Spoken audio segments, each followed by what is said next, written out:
May 29th, 1453. The morning sun rises over a battered city. The last Christian emperor dies with a sword in hand. The world shifts.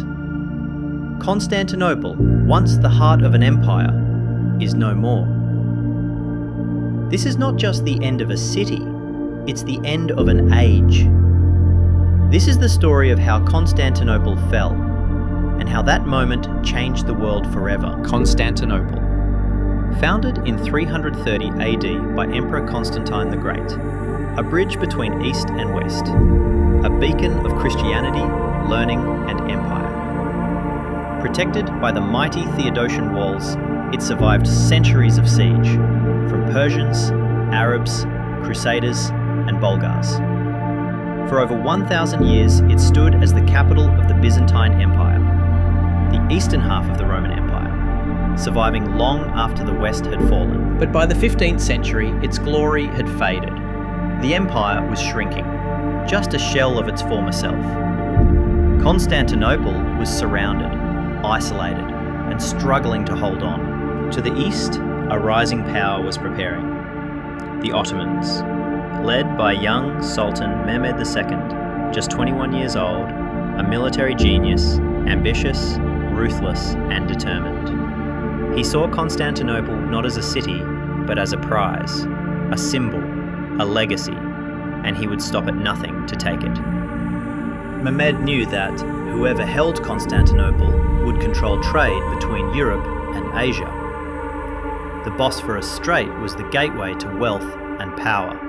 Mehmed began preparations in secret. He built a new fortress, Rumeli Hizari, right across the Bosphorus, cutting off aid to the city. He commissioned massive cannons from a Hungarian engineer named Orban, so large they could fire 600-pound projectiles over a mile. Meanwhile, inside the city, Emperor Constantine XI Palaiologos gathered every man he could. But he had only around 8,000 defenders, against Mehmed's force of over 80,000. Yet they stood ready. For them, it was do or die. April 6th, 1453. The siege begins. Cannon fire shakes the earth. For weeks, the walls are hammered day and night.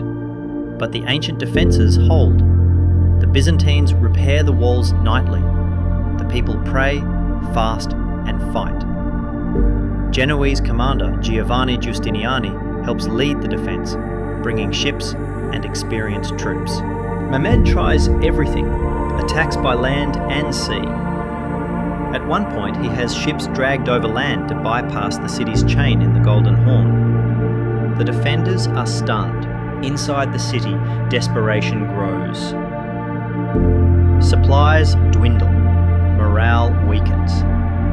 The people gather in the Hagia Sophia, chanting prayers that echo off the ancient dome. But there is hope. Rumours spread that Western Europe will send help. The Pope had called for aid. A few ships arrive, but not enough.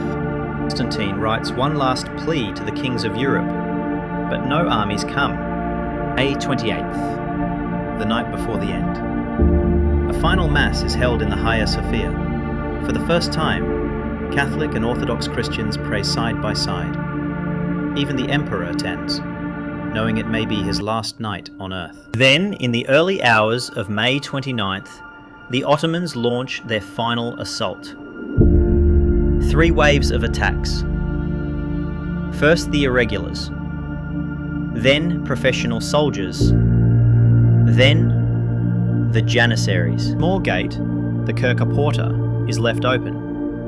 Ottoman soldiers break through. Panic spreads. The walls are breached. Emperor Constantine XI refuses to flee. He throws off his imperial robes and dies fighting with his men. By dawn, the city belongs to Mehmed. He enters the Hagia Sophia, now silent and filled with refugees. He orders it to be turned into a mosque.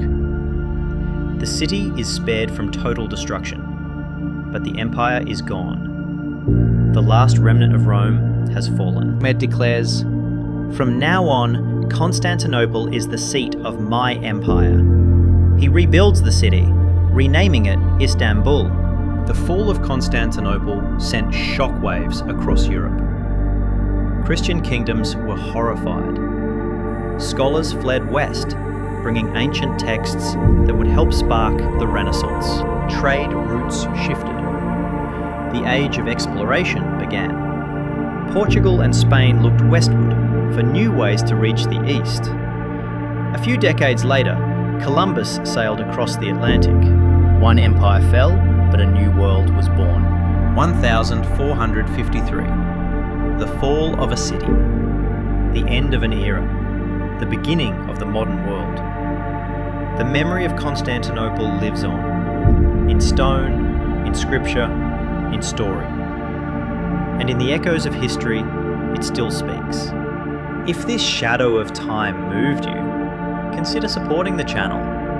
Like, share, and spread it among fellow history lovers, so together we can keep the echoes of the past alive.